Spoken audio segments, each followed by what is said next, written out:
Hello, good morning students. तो पिछले class में हम लोगों ने अध्याय 4 पूर्णांक यानी कि लेसन 4 पूर्णांक का प्रश्नावली 4 का क्वेश्चन नंबर 5 तक पढ़ लिए थे। ये क्वेश्चन नंबर 5 तक सॉल्व कर लिए थे हम लोग। तो चलिए आज देखते हैं आगे। तो आगे है हम लोगों का क्वेश्चन नंबर 6। तो चलिए देखते हैं क्वेश्चन नंबर 6 क्या है। तो क्वेश्चन नंबर 6 है, दो पूर्णांकों का योग 69 है। यदि उनमें से एक पूर्णांक 56 है तो दूसरा पूर्णांक बताइए। तो क्या बोल रहा है क्वेश्चन नंबर 6, दो पूर्णांकों का योग यानी कि उनका प्लस 69 है। यदि उनमें से एक पूर्णांक 56 है तो दूसरा पूर्णांक बताइए। तो क्या करना है, दूसरा पूर्णांक बताना है। तो चलिए इसका हल करते हैं। तो हल नंबर 6, तो यहाँ क्या क्या दिया था, दो पूर्णांकों का योग दिया था और उनमें से एक पूर्णांक भी दिया था। तो क्या करना था, दूसरा पूर्णांक ज्ञात करना था। तो दिया है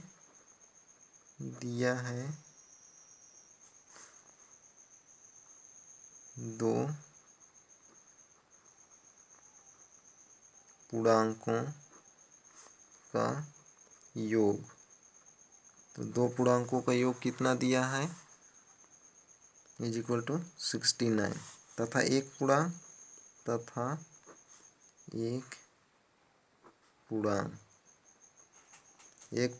कितना है 56। दूसरा ज्ञात करना है हम लोग को, दूसरा पूर्णांक is equal to question mark. तो ये ज्ञात करना है। तो चलिए इसका हल निकालते हैं, यानी कि दूसरा पूर्णांक ज्ञात करते हैं। तो क्या हो जाएगा, चूंकि पहला पूर्णांक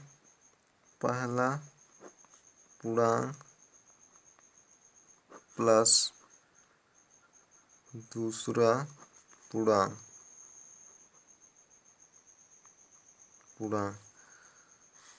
इज इक्वल टू कितना दिया है, यानी कि दोनों पूर्णांक हैं, ये दो पूर्णांक हैं तो इनका योगफल कितना दिया है 69 दिया है। यानी कि ये दोनों किसके बराबर है, दोनों पूर्णांकों का योग है। पहला पूर्णांक प्लस दूसरा पूर्णांक इज इक्वल टू पूर्णांकों का योग।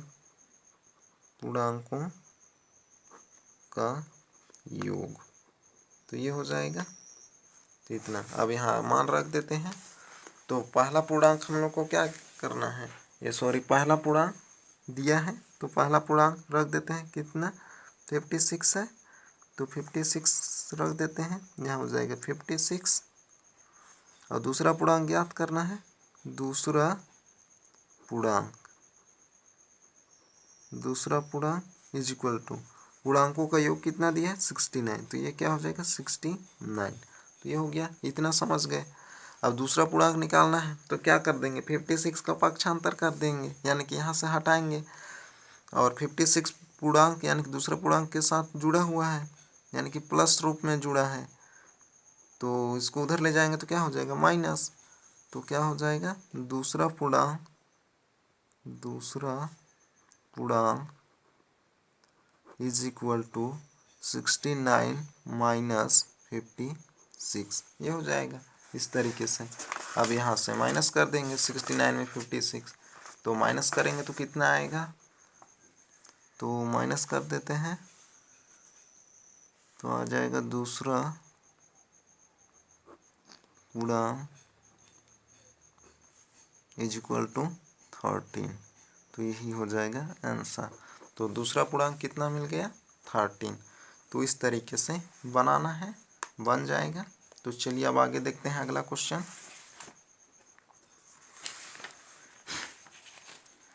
तो आगे है अगला क्वेश्चन, दो पूर्णांकों का योग 85 है। यदि एक पूर्णांक -15 है तो दूसरा पूर्णांक ज्ञात कीजिए। तो यहाँ पर भी क्या है, दो पूर्णांकों का योग है, एक पूर्णांक दिया गया है -15, दूसरा पूर्णांक ज्ञात करना है। तो यह क्वेश्चन भी कैसे है 6 के जैसा ही है। तो ये आप लोग बनाएंगे। तो आगे देखते हैं अगला क्वेश्चन। तो अगला क्वेश्चन है 8 नंबर, निम्न में से प्रत्येक का भागफल ज्ञात कीजिए। तो क्या करना है, निम्न में से प्रत्येक का भागफल ज्ञात करना है। तो चलिए ज्ञात करते हैं भागफल। ये है हम लोग का क्वेश्चन नंबर 8 का फर्स्ट 32 डिवाइडेड बाय 2। तो यहाँ क्या करना है, भागफल ज्ञात करना है, तो डिवाइड कर देते हैं। तो 32 को किससे डिवाइड करना है, 2 से, तो 32 यहाँ 2 हो जाएगा, डिवाइड कर देते हैं। तो क्या हो जाएगा, 2 का टेबल पढ़ेंगे तो 2 1 जा 2, तो यहाँ आ जाएगा 2, माइनस कर देंगे तो कितना आ जाएगा 1, फिर ये 0, फिर 2 का टेबल कितने टाइम्स, 5 टाइम्स, तो 2 5 जा 10, तो ये हो जाएगा। तो यहाँ क्या मिला, माइनस करेंगे तो 0। तो भागफल कितना मिला हम लोग को, 15। तो हम लोग को क्या ज्ञात करना था, भागफल ही ज्ञात करना था। तो अतः भागफल, तो अतः भागफल इज इक्वल टू 15। तो यही हम लोग का आंसर हो जाएगा। तो इस तरीके से बनाना है। तो यहाँ चिन्हों का ध्यान रखना है। जैसे हम लोग इससे पहले मल्टीप्लाई करते थे, तो मल्टीप्लाई के लिए मैं चिन्हों का नियम बताया था, तो वही नियम यहाँ भाग में भी लगाना है, तो बन जाएगा ये। तो चलिए और एक क्वेश्चन देखते हैं। तो अगला जो क्वेश्चन है दूसरा, 40 डिवाइडेड बाई -4। तो 40 का डिवाइड किससे करना है, -4 से। तो यहाँ पर देख रहे होंगे कि एक में क्या है, माइनस, तो आंसर भी किस में आएगा, माइनस में आएगा। तो जैसे मल्टीप्लाई में कोई सा भी, यानी कि चिन्हों का मल्टीप्लाई के नियम में कोई सा भी एक चिन्ह अलग हो जाता था तो क्या आता था, हमेशा माइनस। तो यहाँ पर भी क्या आएगा, माइनस ही आएगा। तो चलिए इसको करते हैं। तो दूसरा जो क्वेश्चन है 40 डिवाइडेड बाई -4। तो इसको, ये 40 डिवाइडेड बाई -4, तो डिवाइड कर देते हैं। तो ये हो जाएगा 40, यहाँ पर इस इधर वाले को यहाँ लिखते हैं, तो ये -4। तो 4 का टेबल कितने टाइम्स, 1 टाइम्स, 4 1 जा 4, माइनस कर देंगे कितना आएगा, 0 आ जाएगा। फिर से यहाँ से एक 0, यानी कि ये कट जाएगा, तो यहाँ 0 का, फिर यहाँ क्या ले लेंगे, 0, 0 टाइम्स पढ़ना पड़ेगा। तो यहाँ पर क्या आएगा, 0, तो यहाँ माइनस है, तो यहाँ भी क्या आएगा, माइनस। तो इस तरीके से ये 0। तो भागफल कितना मिला हम लोग को, -10। तो अतः भागफल इज इक्वल टू -10। तो ये हो जाएगा आंसर। तो इस तरीके से बनाना है, बन जाएगा। तो चलिए अब आगे देखते हैं अगला क्वेश्चन। आगे है -48 डिवाइडेड बाई 12। तो -48 को किससे भाग देना है, 12 से। तो यहाँ पर भी देख रहे होंगे कि एक में माइनस है और एक में प्लस, तो आंसर यहाँ भी किस में आएगा, माइनस में आएगा। तो चलिए इसका हल देखते हैं। तो हल नंबर 3, तो हल नंबर 3 जो क्या है, माइनस का 48 डिवाइडेड बाई 12 है। तो यहाँ पर भी डिवाइड करेंगे तो क्या आ जाएगा, माइनस का 48 को लिखेंगे, तो यहाँ क्या लिखेंगे, माइनस का 48, ये हो जाएगा, और इधर 12 डिवाइड कर देंगे।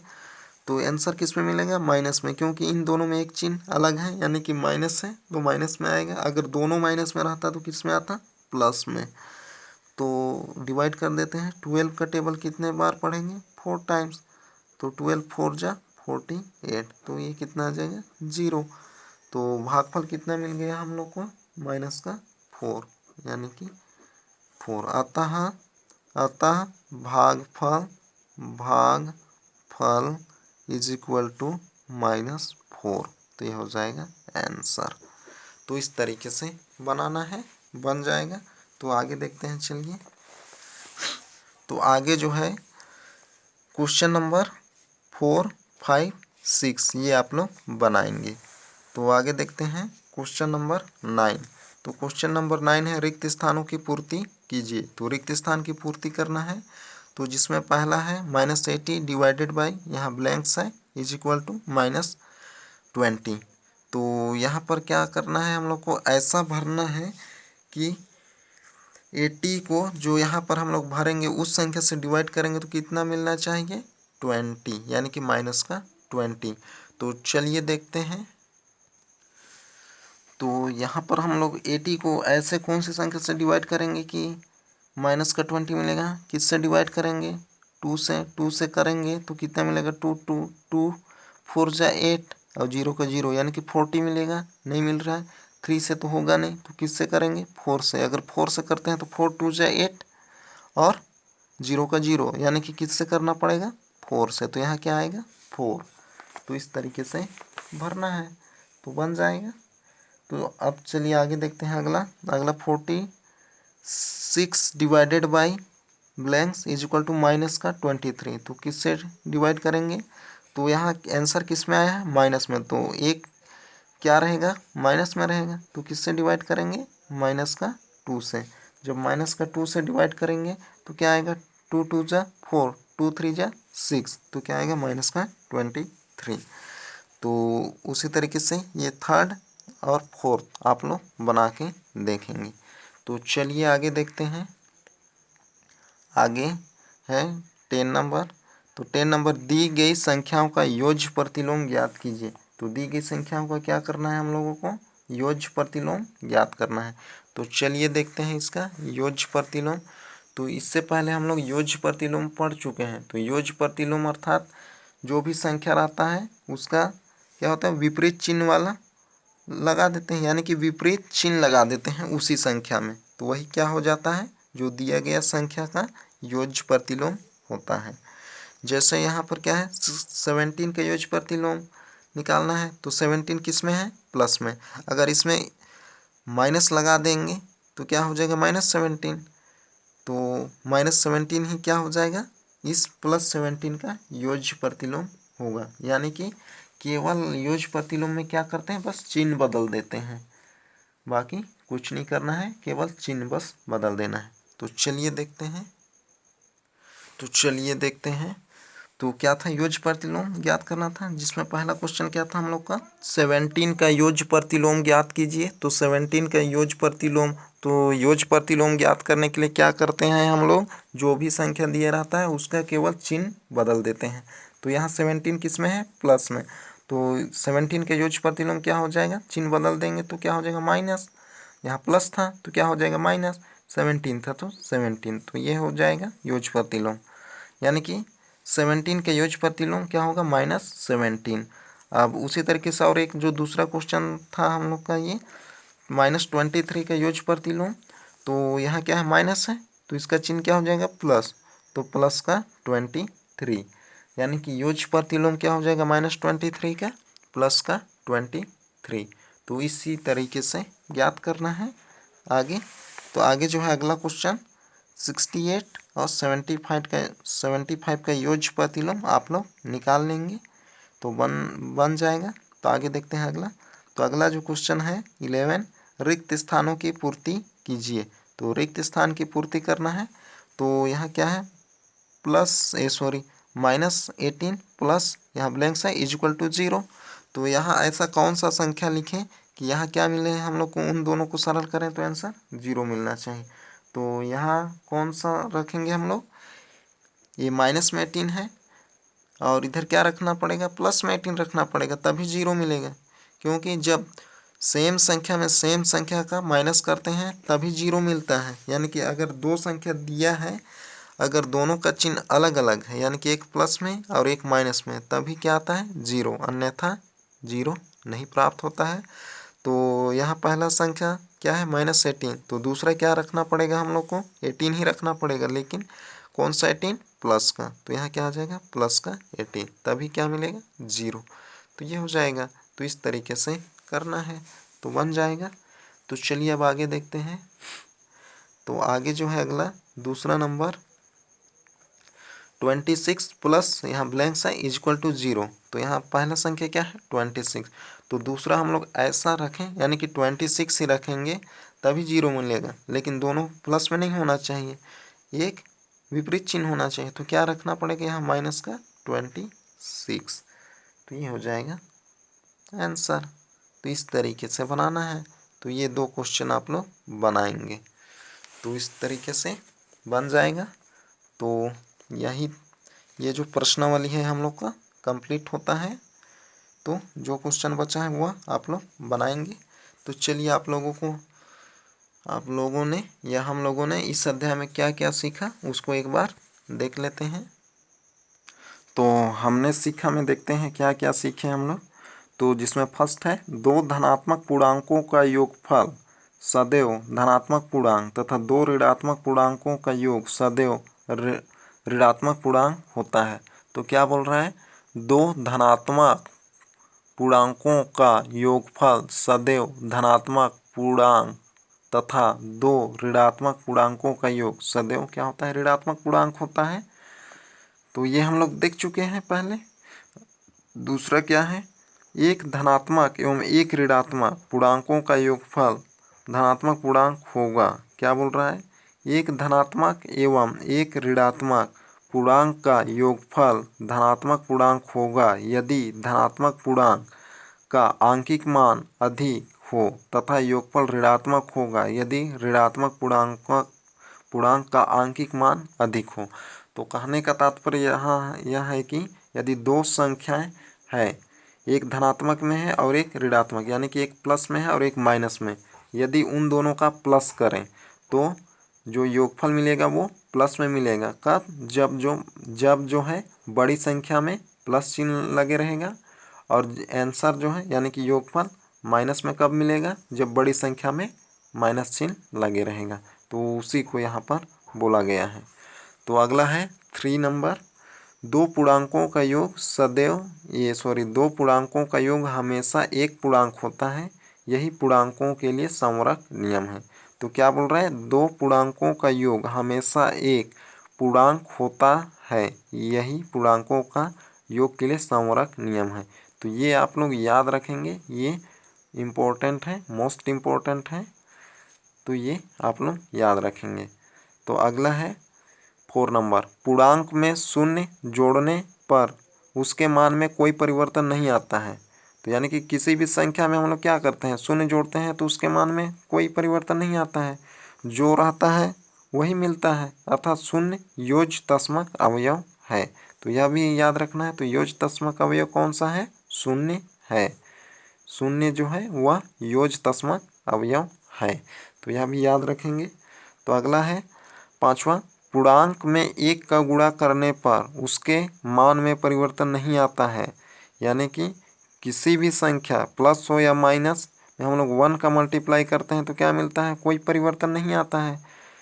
यानी कि जो संख्या या पूर्णांक दिया रहता है वही मिलता है।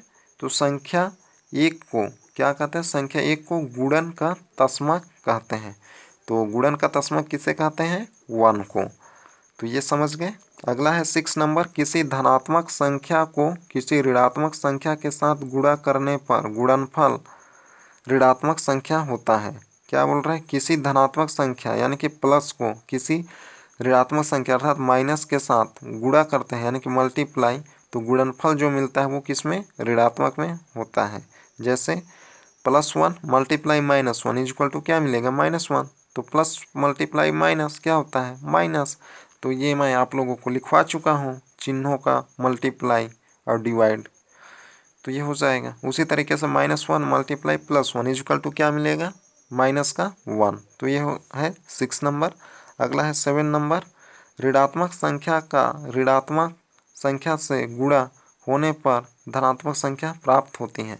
तो क्या बोल रहा है, ऋणात्मक संख्या यानी कि माइनस का माइनस से मल्टीप्लाई करते हैं तो क्या मिलता है, प्लस। जैसे -1 मल्टीप्लाई -1 इक्वल टू क्या मिला, +1। तो माइनस मल्टीप्लाई माइनस क्या होता है, प्लस। तो ये हो जाएगा।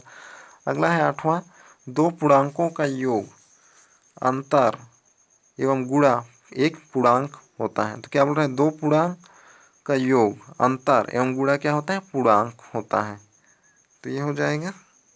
तो ये समझ गए। तो आगे देखते हैं, पूर्णांक से 0 घटाने पर उनका मान नहीं बदलता। तो किसी भी पूर्णांक में क्या करते हैं, 0 घटाते हैं तो क्या होता है, जो पूर्णांक रहता है वही मिलता है, उसी को यहाँ कहा गया है। तो अगला है प्रत्येक पूर्णांक।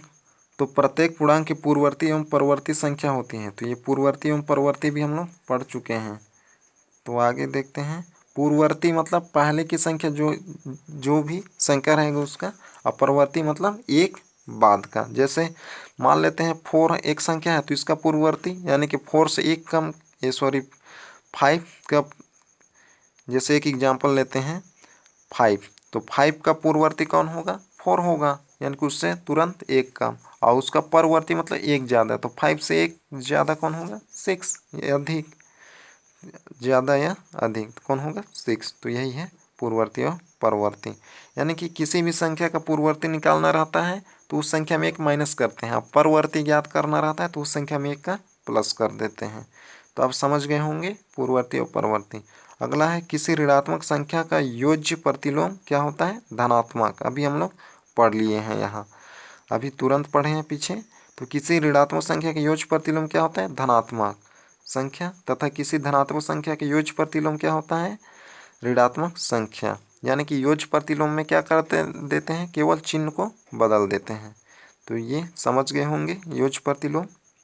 तो आगे है 12वां नंबर, पूर्णांकों के भाग पर सदैव संवरक गुण लागू नहीं होता है। तो क्या बोल रहा है? पूर्णांकों के भाग पर सदैव संवरक गुण लागू नहीं होता है। तो भाग में क्या होता है? संवरक नियम लागू नहीं होता है। तो अगला है 13, शून्य को छोड़कर प्रत्येक पूर्णांक में उसी का भाग देने पर हमेशा क्या मिलता है? 1। तो शून्य को छोड़कर प्रत्येक पूर्णांक में उसी पूर्णांक से भाग देने पर भागफल क्या मिलता है? हमेशा 1। जैसे 4 है तो 4 में 4 का डिवाइड करेंगे तो क्या मिलेगा? 1 ही मिलेगा, यानी कि 4 1 जा 4। और उसी तरीके से जैसे 10 है तो 10 में 10 को डिवाइड करेंगे तो क्या होगा? 1 ही मिलेगा। तो वही यहाँ पर बोला गया है। तो अगला 40 नंबर, शून्य को छोड़कर प्रत्येक पूर्णांक को उसके योज्य प्रतिलोम से भाग देने पर परिणाम -1 प्राप्त होता है। तो क्या बोल रहा है? शून्य को छोड़कर प्रत्येक पूर्णांक को उसके योज्य प्रतिलोम, या योज्य प्रतिलोम मतलब उसके उल्टे चिन्ह से, यानी कि विपरीत चिन्ह से भाग देने पर क्या होता है? परिणाम -1 होता है। और उसी संख्या से भाग देते हैं तो क्या मिलता है? 1। और उसके योज्य प्रतिलोम से भाग देते हैं तो -1। तो ये भी याद रखेंगे। तो आगे है शून्य का गुणन प्रतिलोम अस्तित्व नहीं है, यानी कि शून्य का गुणन प्रतिलोम अस्तित्व में नहीं रहता है। तो ये समझ गए। तो आगे देखते हैं पूर्णांकों के गुण। तो संवरक नियम किस में लागू होता है? आइए देखते हैं। तो संवरक नियम योग में लागू होगा, अंतर संक्रिया यानी कि माइनस में भी लागू होगा, और गुणन संक्रिया यानी कि गुणा में भी संवरक नियम लागू होगा। यानी कि संवरक नियम किस में लागू होगा? प्लस, माइनस और मल्टीप्लाई में। किस में लागू नहीं होगा? डिवाइड। तो डिवाइड में लागू नहीं होगा। और क्रम विनिमय नियम प्लस में लागू होगा, अंतर में लागू नहीं होगा, और गुणन में लागू होगा, भाग में नहीं होगा। और सहचर नियम योग में होगा, माइनस में नहीं होगा। सहचर नियम किस में लागू होगा? योग में होगा, अंतर में यानी कि माइनस में नहीं होगा, और गुणन में होगा, और भाग में भी नहीं होगा। तो यह आप लोग याद रखेंगे। तो हमने सीखा में ये, यानी कि इस लेसन में हम लोग जो सीखे उसको बताया गया था। तो इसको एक बार आप लोग पुनः घर में अच्छे से पढ़ लेंगे। तो चलिए आज का आप लोगों का होमवर्क क्या रहेगा उसको एक बार देख लेते हैं। तो आप लोगों का होमवर्क में रहेगा क्वेश्चन नंबर 7। तो ये आप लोगों का होमवर्क है। और क्वेश्चन नंबर 8 का ये 4, 5, 6, तो ये 3 क्वेश्चन होमवर्क रहेगा। और क्वेश्चन नंबर 10 का थर्ड, यानी कि क्वेश्चन नंबर 10 का जो है थर्ड नंबर 68, और ये चौथा यानी कि -75 का योज्य प्रतिलोम ज्ञात करना है। तो ये आप लोगों का होमवर्क है। तो होमवर्क आप लोग करेंगे। तो आज का क्लास यहीं तक, अगले क्लास में फिर मिलते हैं। Okay, bye.